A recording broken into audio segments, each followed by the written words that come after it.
बहुत समय पहले एक छोटे से गांव में दो दोस्त रहते थे, रामू और भीमा। दोनों साथ बड़े हुए, लेकिन उनकी सोच में जमीन आसमान का फर्क था। रामू ईमानदार और मेहनती था, जबकि भीमा थोड़ा चालाक और लालची। रामू, हम कब तक खेती करते रहेंगे? चलो शहर चलते हैं, वहाँ बहुत पैसा है। ठीक है दोस्त, लेकिन याद रखना, जहाँ भी जाएंगे सच्चाई नहीं छोड़ेंगे। और इस तरह दोनों ने अपना गांव छोड़कर शहर की ओर चल दिए। शहर पहुंचकर दोनों को एक व्यापारी की दुकान पर काम मिल गया। रामू ईमानदारी से काम करता, लेकिन भीमा कामचोरी में माहिर था। रामू बेटा, तू बहुत ईमानदार है, ऐसे ही मेहनत करता रहे। और तू भीमा, काम में थोड़ा मन लगा ले, बेईमानी से कभी सुख नहीं मिलता। सुख तो पैसे से मिलता है, ईमानदारी से नहीं। कुछ महीनों बाद व्यापारी बहुत बीमार पड़ गया। मरने से पहले उसने अपने बेटों और नौकरों को बुलाया। मेरे गोदाम में 5 ईंटें सोने की हैं, 3 मेरे बेटों को और बाकी 2 मेरे सबसे ईमानदार नौकर को देना। कुछ दिन बाद व्यापारी की मृत्यु हो गई। उसके बेटों ने 3 ईंटें ले ली और बाकी 2 ईंटें रामू को देने लगे।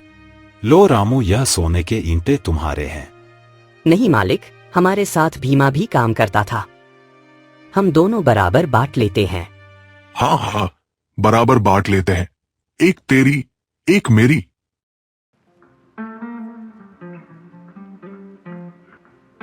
रात को भीमा को नींद नहीं आई। उसकी आंखों में सोने की ईंट की चमक बस गई थी।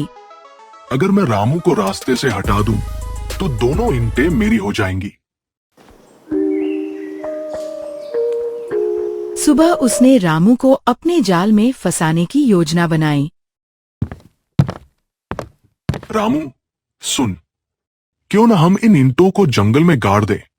यहाँ कोई नहीं आएगा, चोरी का डर भी नहीं रहेगा। अच्छा विचार है, चल यही करते हैं।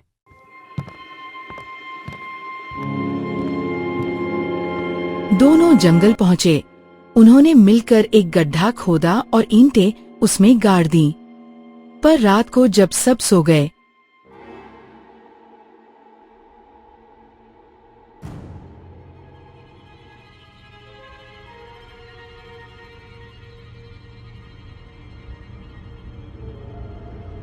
अरे, ईंटें तो गायब हैं। कौन ले गया होगा? रामू, कहीं तूने ही तो नहीं ली? क्या कह रहा है दोस्त? मैं ऐसा कभी नहीं कर सकता। तो चल, गांव के पंडित जी के पास चलते हैं, वही सच बताएंगे।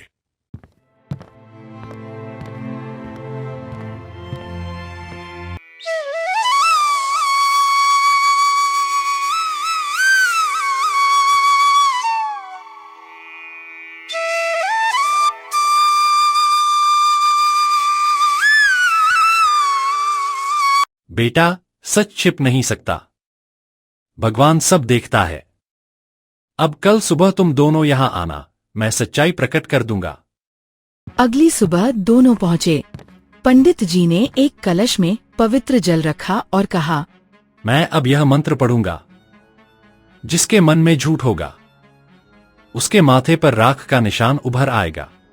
पंडित जी ने आंखें बंद करके मंत्र पढ़ना शुरू किया।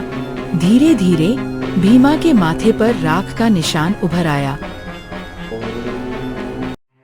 नहीं नहीं पंडित जी, मैं गलती कर बैठा, मैंने ही ईंटें चुराई थी, माफ कर दो। दोस्त, तूने ये क्या किया?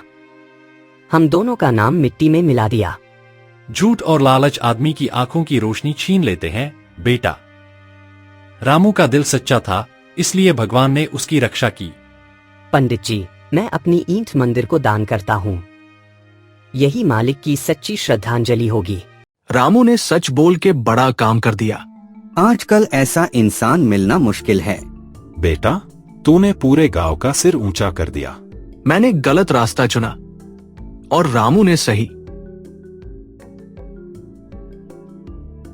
रामू, मुझे माफ कर दे आज समझ आया कि सच्चाई ही असली ताकत होती है।